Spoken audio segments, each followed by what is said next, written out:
Hindi ka lalakas kung hindi ka lalaban sa malakas. Isang napakalaking kalokohan yan. Alam mo kung bakit? Kasi ang pagiging malakas, step by step yan. Hindi yan ganyan na pag lumaban ka sa malakas ay lalakas ka na rin. Siguro konti, pero putang ina, para sa akin mali talaga yung pananaw mo. Kung tuturuan ka ng malakas, kung paano maging malakas, oo, lalakas ka.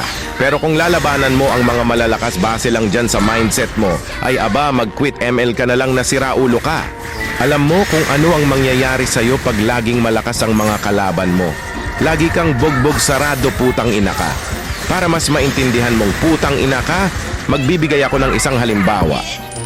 Halimbawa, episode 1 pa lang ng One Piece, ang magiging kalaban agad ni Luffy ay si Kaido.